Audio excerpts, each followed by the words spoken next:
मित्रों, ओम नमो नारायण। सुप्रभात। महाराष्ट्र पालघर के घटना ने हृदय को एकदम झकझोर के रख दिया। रक्स इसलिए दिया क्योंकि जिस राम राज्य की हम परिकल्पना करते हैं कि भारतवर्ष में राम राज्य की परिकल्पना स्थापना कर देंगे, इस पालघर हत्या साधुओं की हत्याकांड को देखने के बाद लगता है कि ऐसा हो नहीं सकता, क्योंकि यहाँ तो बहुत ज़्यादा आसुरी शक्तियाँ अब भी विद्यमान हैं। एकदम असुरों जैसा आचरण था जिन्होंने साधुओं की हत्या की। किंतु मित्रों,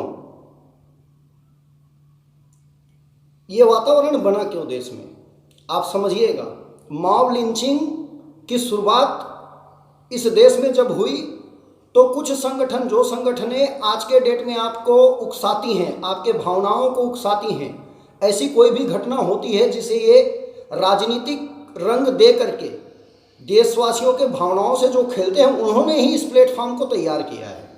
अभी आप देख रहे होंगे इतना जघन्य हत्याकांड जो पुलिस शासन प्रशासन को लॉकडाउन में इतने लोग इकट्ठे नहीं होने देने चाहिए थे, वो भी लाठी डंडों से लेस, लेकिन पुलिस के सामने ही इतने लोग लाठी डंडों से लेस होकर के आ जाते हैं।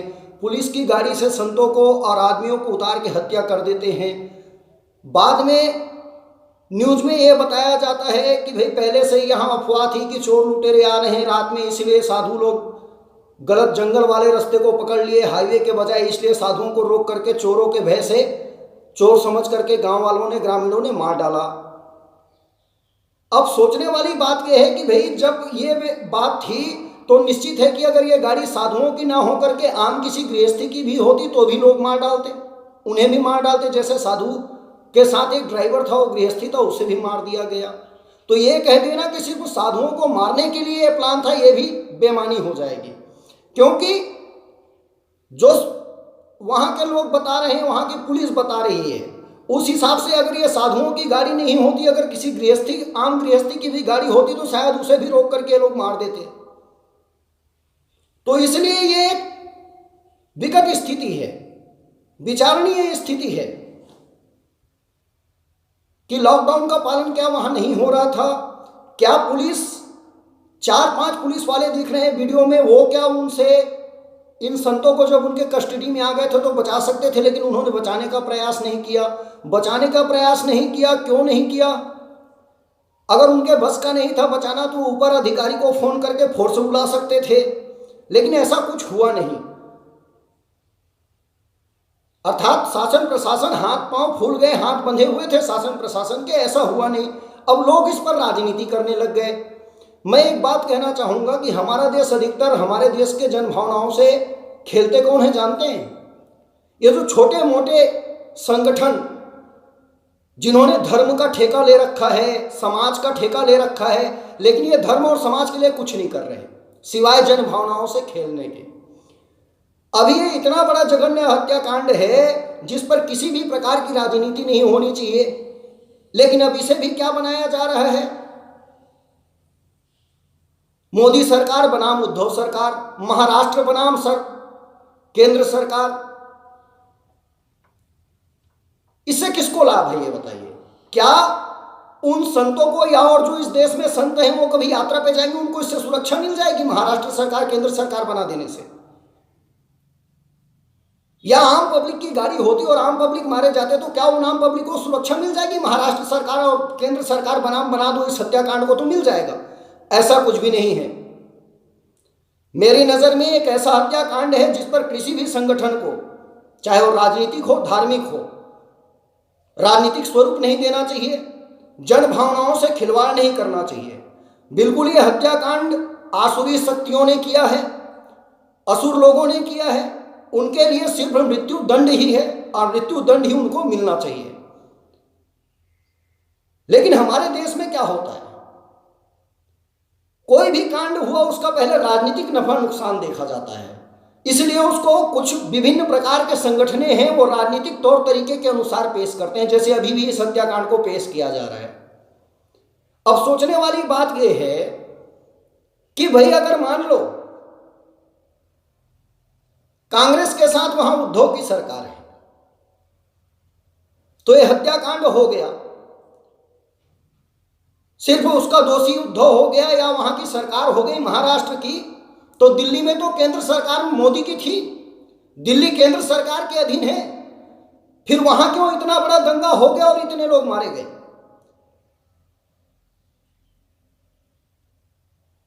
क्योंकि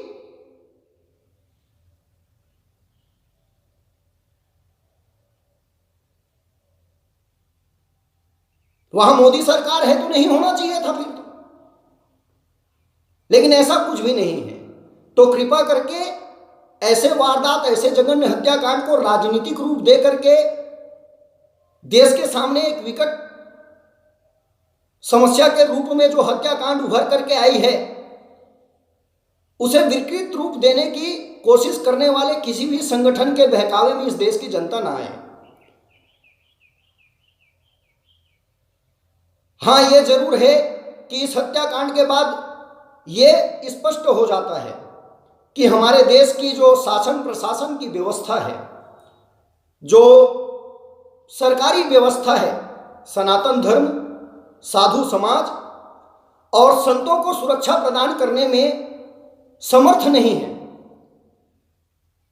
यहां तक कि सनातन धर्म के जनता के को भी पूर्ण रूप से सुरक्षा देने में समर्थ नजर नहीं आता है।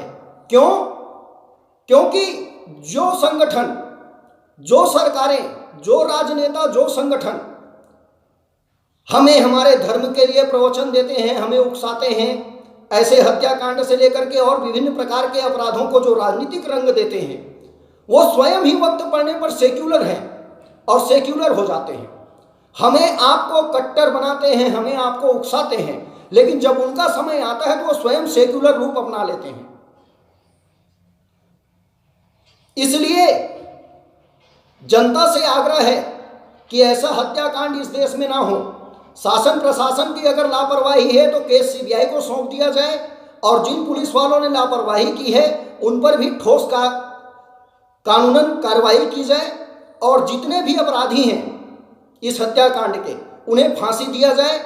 मेरी इस देश के सभी संगठनों से भी निवेदन है और राज्य सरकार, केंद्र सरकार से भी निवेदन है कि कृपा करके इसे राजनीतिक रूप ना दिया जाए और इस हत्याकांड की पूर्णतः जांच हो और अपराधियों को किसी भी प्रकार से बख्शा नहीं जाना चाहिए।